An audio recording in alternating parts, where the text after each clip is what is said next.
All right, good afternoon, everyone. Welcome to our webinar for the day on Thursday, September 10th. My name is Joshua, and I'm going to be your presenter today. I'm hoping everybody can hear me okay, that my audio is coming through loud and clear. Welcome to you all. We're here to talk about, well, preparing for our end of year in payroll at this point, essentially. That's what we're talking about. The Here it is, September. We're beginning to do more and more webinar presentations that are introducing the end of year topics. Well, one, so we can have material available for folks as the end of year approaches. Two is because we can. There's no time like now to get started for our end of year processes for either Church Windows or for payroll. I hosted a webinar at the end of August there on opening and setting up our new accounting year, and getting the budget entered for that and things like that. And so we can get started on that stuff right now, even in September. We're getting lots of calls from folks who are like preparing for budget. In this case, this webinar is about preparing or anticipating payroll end of year processes. So we're going to work till 3:20 or so. I'm going to answer questions if folks have them. If you have a question about the topic at hand, I'll try to be able to get to that. Type that in the questions portion of the webinar for me. I'll see what I can't do to keep an eye on that. But in either case, if I don't get to it during the webinar event, I'll certainly do my best to look at those after the 20 minutes are up and try to get that answered for you. So please go ahead and type in questions to me if they come up. Again, all I do is ask that you do keep them topical. So it's about our 941 and the W3. There may be another webinar event on another topic that may answer your question and be about your specific question. Okay, so first of all, there is a handout on today's webinar, so hopefully everybody should be able to see that when you steer your focus over to your webinar control panel there should be a plus sign next to the handouts, and when you click on that, you should see that there's a PDF file called Tech Tips 2013-09. This topic was basically covered in our September of 2013 Tech Tips, and the topic and subject has not changed. So you can just click on that PDF file and it should open it. You can send it to your printer, or I'm going to take us to the website and show you where this is on our website itself. So if we go down the left side to using Church Windows, let me introduce my highlighter friend here. So we're going to go right down here to Tech Tips. And so when we click on that, it opens up actually a couple years worth of Tech Tips, all the way from August of 2015. But as we scroll down, we see bunches going all the way back to 2000 and January, 2 years essentially, back to 2013. And the one here is under September 2013. And if I click on that, this is the exact document that I'm using for the presentation today, okay?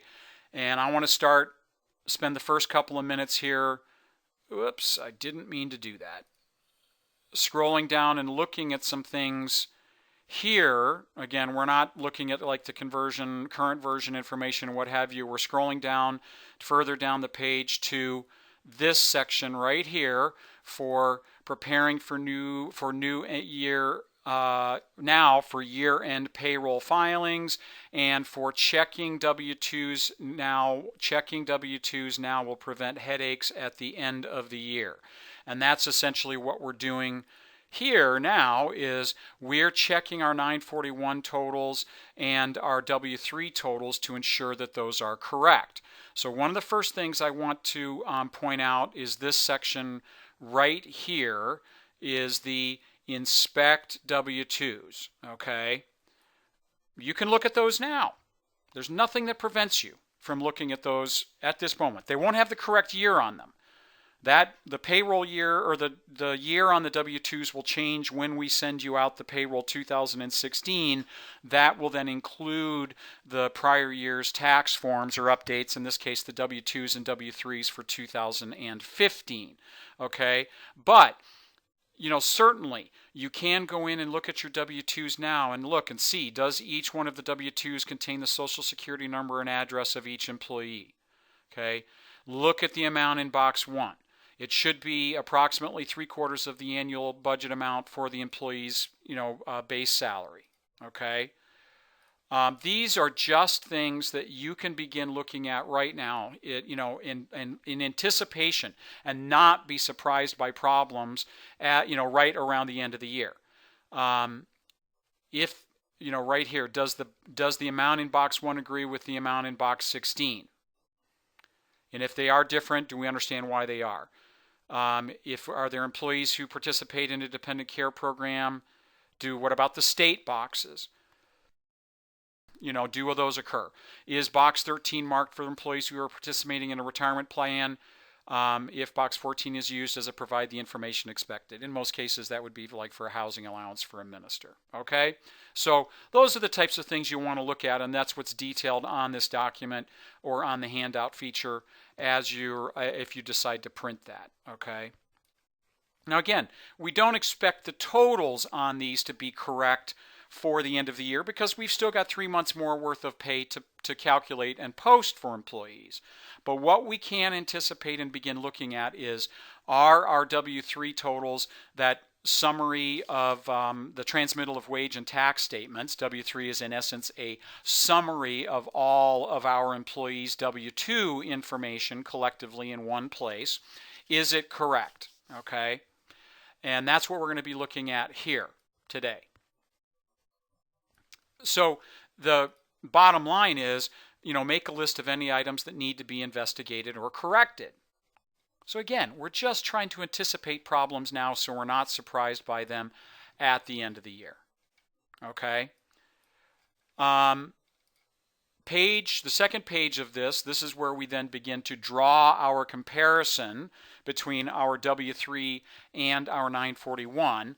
And as the document here points out at the very top, it says, gather the 941s for the first, second, and third quarters. Okay? So you have to, and hopefully you've got at least a couple of those are already printed for your first and second quarter. You've already filed those. So you want to get those out of your file folder or wherever you have those kept. You can, of course, reprint them from payroll if you wish. Okay? And then as we are, wrapping up, say, September, we can certainly print out the one for the third quarter, even though we're not done with September.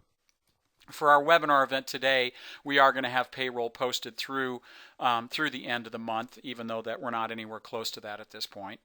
But the point being is, right here, the totals of the third quarter of the Form 941, here's our line number that corresponds on our 941 report, and which W-3 box it should correspond with when we organize those totals on our, from our 3 collective 941 forms. Okay?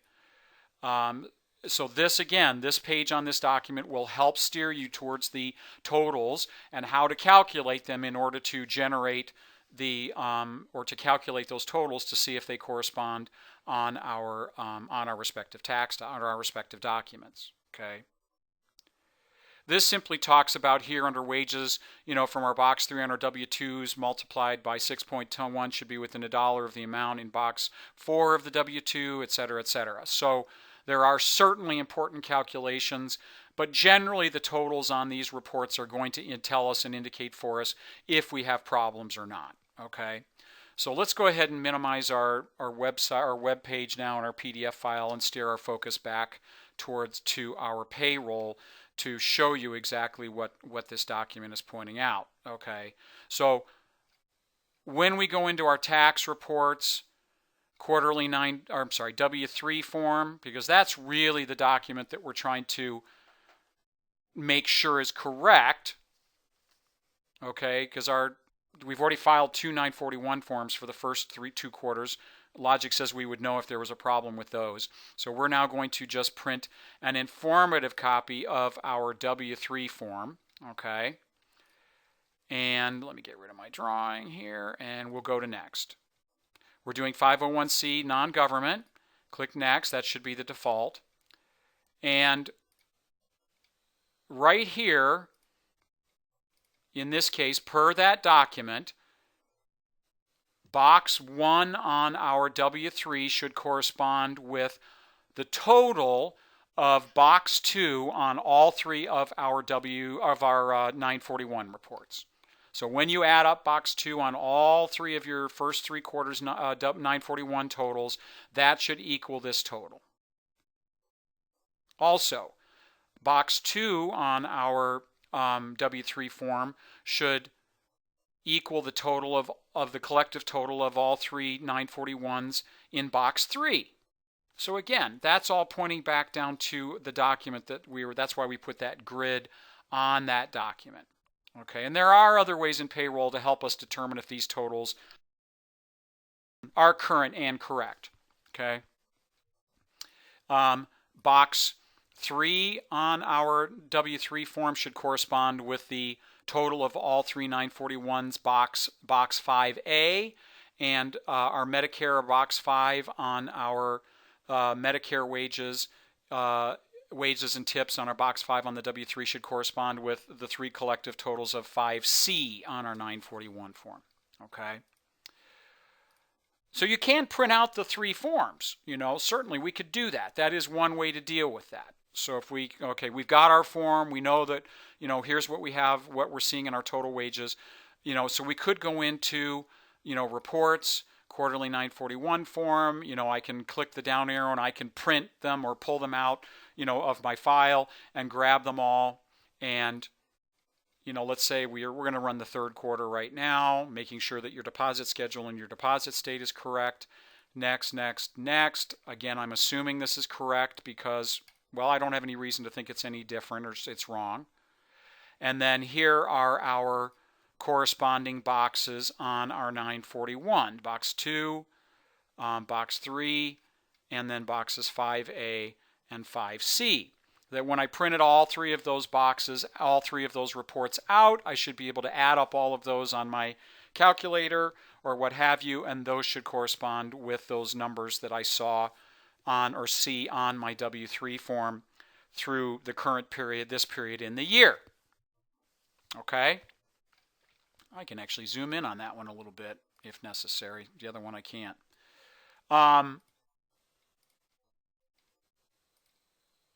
Again, these are the tax documents. So there are other ways, and as the document down here, the PDF file that I have open also further indicates, further down the list, right below our grid, this is what I'm calling our grid right here. Hopefully everybody can see my box. That's not a badly drawn box. That when we scroll down the list further, it also points us to some other payroll reports right here. There are 2 other reports that may prove useful. The history report, federal taxable earnings, withholdings, and net pay detail, as well as our local and tax reports. I'm going to show you another one too that is not listed there that I think is also going to be helpful. So let's bring up our payroll again. Let's close out of our 941 form.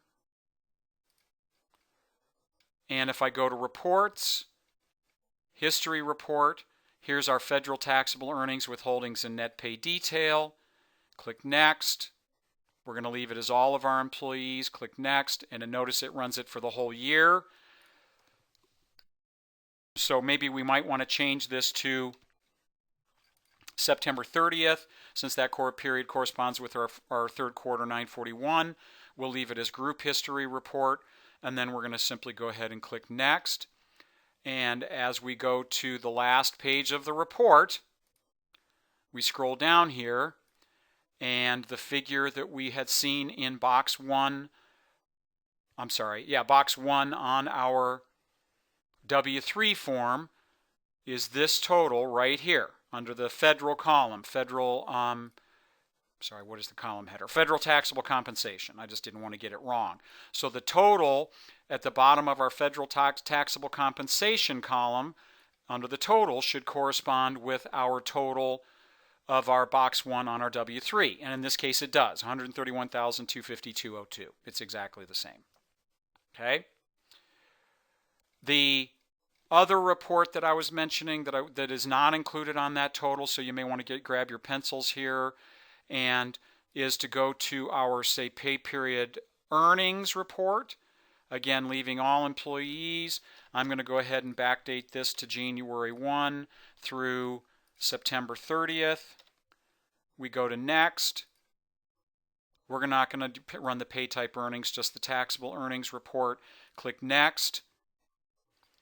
So here are our Social Security and Medicare wages, as well as our federal. So these three totals right here, this Social Security and Medicare wages, are the two that should be corresponding with my boxes A and C, 5A and 5C on my 941 as three totals, as well as the boxes 3 and 5 on my W-3. And in this case, they do. Both of those boxes show $95,475.25. Okay? And of course, here's our $135,252.02. All right. And the state wages here are no different. But that's not, federal. That W-3 report doesn't show my state wages, just my federal or my Social Security. Okay? So again, the W-3 is simply a collective or a total of all of my W-2 amounts that I'm going to be submitting to my employees separately on their W-2. Okay? And we're just trying to anticipate if there are going to be any problems. So right now, my data is telling me that I'm not going to have any problems with those. My 941 is totaling with those completely and perfectly. Okay? So some of you are asking, well, what might change some of those totals throughout the year? Okay? Well, the first thing that would come to mind, and this is where it most commonly occurs, is if we go to back to your reports, back into your history report, a federal taxable earnings, withholdings, and net pay detail. And if we, again, leave it as a group history report, the first thing, and we don't have any here, so I'm not going to be able to show this to you, is if you see a little asterisk down next to the date here, I'm going to forget which side it's on, but it's either to the left or the right of the date field on any of your, oops, I didn't mean to erase that, next to the date field, okay? So as I go from each page to each page, and I scroll down, if I start seeing an asterisk showing up next to that, if you go down to the very last page of the report, it'll show a line down here at the very bottom that says changes to the payroll file that occurred after payroll was calculated. Okay? And what those changes generally mean is we've gone in and changed the taxable status of something after pay had been calculated. And where those most commonly occur is when we go into something like our allowances file or our deductions file, and we've gone in here and we've unchecked something or changed the reportable status about something. Okay, and then calculated a pay. So maybe we've come into here and said, oh, our 403B pension shouldn't be showing in box 12E, and we uncheck that. Or we go, oh, that money should be reported as part of our federal taxable wages each year. I'm not saying that's how it should be, but that's where this commonly occurs. Okay, that would be a deduction. If we go into, say, data setup and allowances file, say we come in here and click on a housing allowance for a pastor, and we go, oh, that's now should be checked for federal wages, or it wasn't checked to show separately in box 14 on the W-2. Those are the type of changes that mid-year, that when we go in and we check those boxes and then we calculate a pay, then all of a sudden we go into our history report here and we start seeing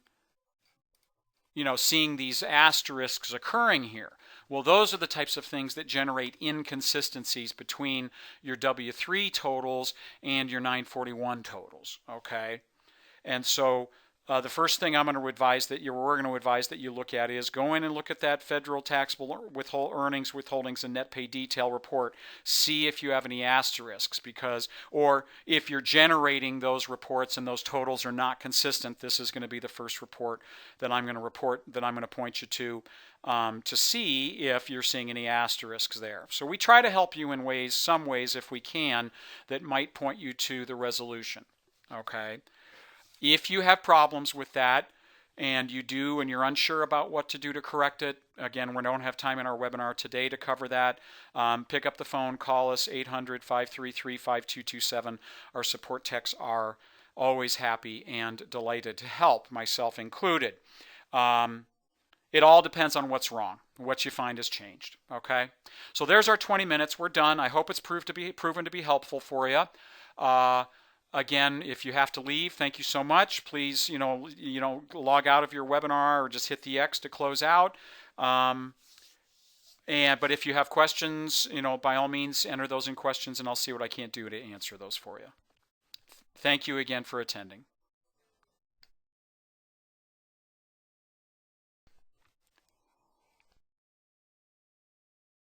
I'm just going to give folks a few minutes here, a couple minutes to type in some questions there if they have them for me. Thank you so much, Cynthia. I so appreciate it. Yes, it's a challenging subject for sure, but hopefully this will help guide everyone and begin to anticipate some problems now.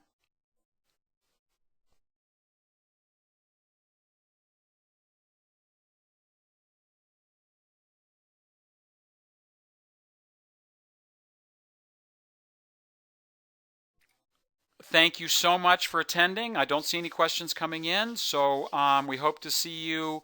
We've got more webinars scheduled for the rest of September, and we'll have more through the end of the year. Again, look for that tips document at our website, or from the right here, grab it off the handouts feature. If not, give us a holler. We can always point you to it on the website, on our website through support calls. So thank you all so much. We'll look forward to seeing you at another Church Windows webinar event. All right, take care. Have a good day. Thank you. Bye-bye.